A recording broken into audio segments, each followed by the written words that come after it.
주님의 사랑이 이곳에 가득하기를 기도합니다. 주님의 평화가. 안녕하세요. 쉴만한 물가의 설아일입니다.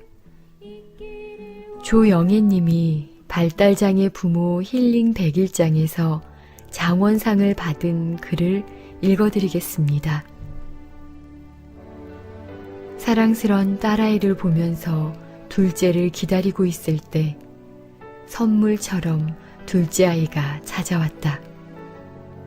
이번에는 아들이네요 라는 말과 아이가 작은 것 같으니 고기 많이 드시고 일주일 후에 오세요 라고 덧붙였다.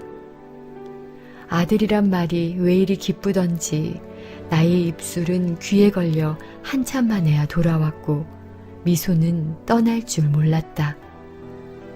남편은 일주일 내내 통닭을 사들고 퇴근하였고 우리는 너무나도 행복한 시간을 보냈다.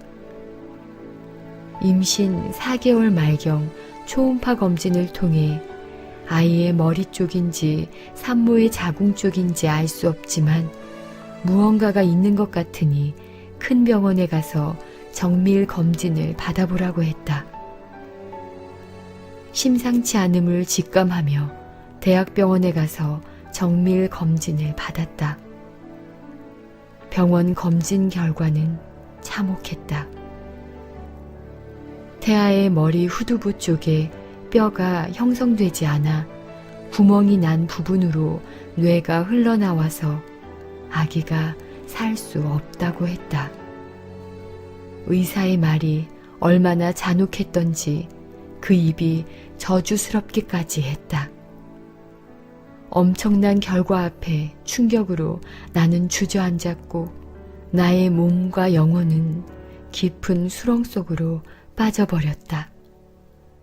산부인과 의사 전체 회의 결과 산모도 위험할 수 있으니 빨리 낙태를 결정하라는 연락을 받았다.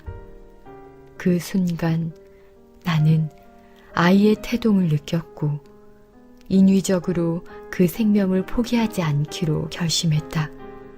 물론 쉽지 않은 선택이었다.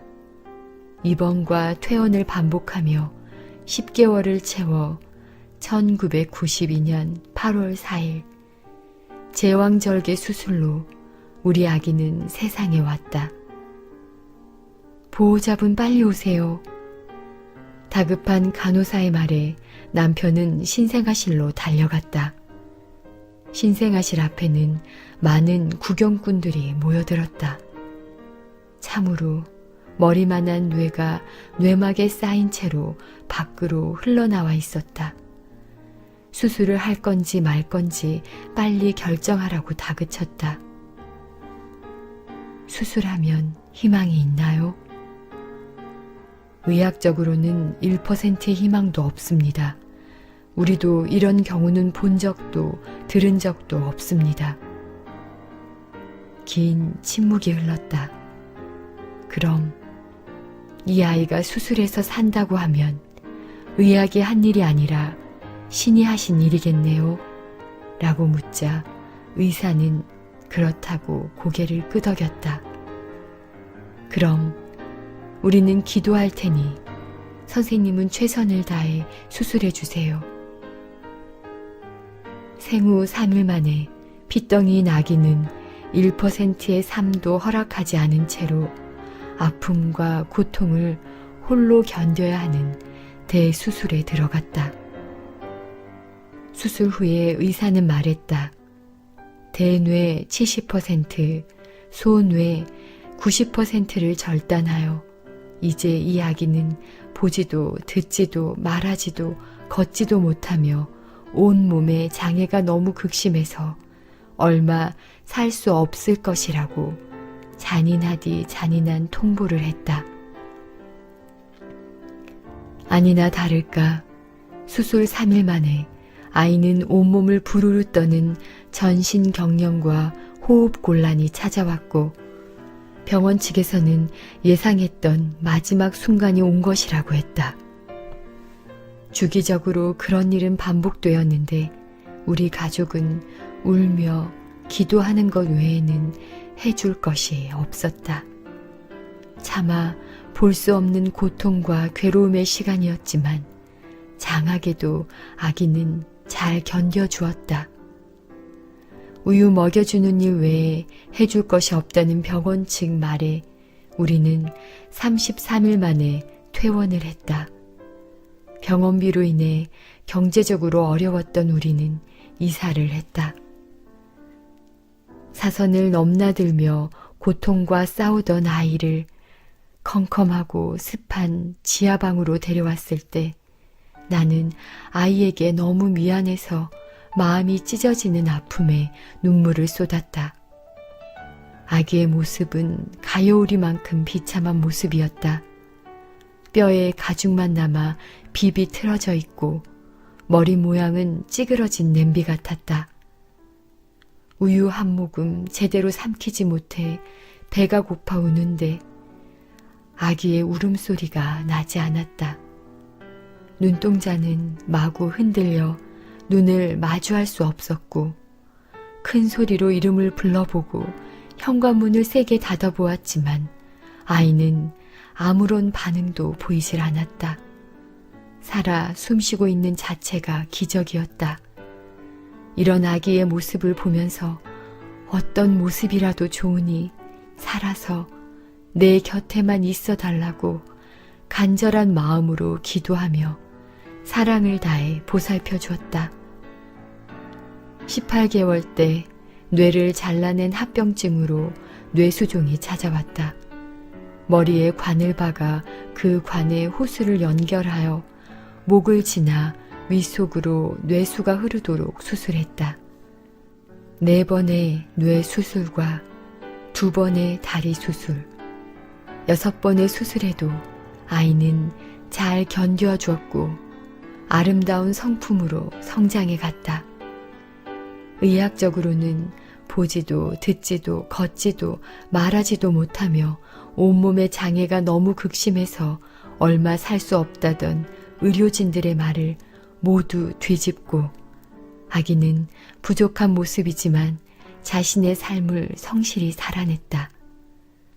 5살에 말문이 열려 우리 가족을 기쁘게 해주더니 아름다운 성대를 선물로 받아 노래하는 모습에 세상을 다 얻은 것 같았다. 생명을 연장하는 대가로 지적, 지체, 시각장애를 가져 내가 할 수 있는 일이 적지만 그런 너의 몸종으로 사는 지금 너무도 행복하단다. 엄마는 꿈을 꾸며 소망한다. 내가 누군가에게 희망을 노래할 수 있기를. 엄마, 노래할 때가 가장 행복해요. 세상을 무대 삼아 노래로 희망을 전할래요. 그런데 그 꿈은 현실이 됐다.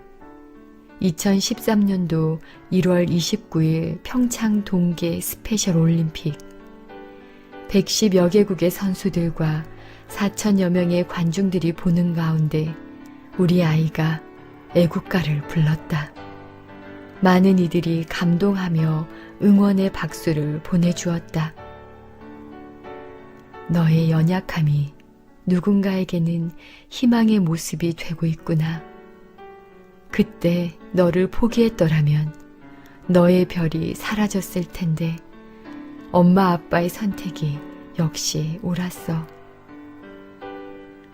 얼마 전에는 태평양을 건너 미국과 캐나다를 방문하여 희망을 노래할 때 사랑스런 아이는 그 어느 별보다 더욱더 반짝반짝 빛나고 있었다. 너의 장애가 슬프지 않도록 이 엄마가 끝까지 함께 해줄게.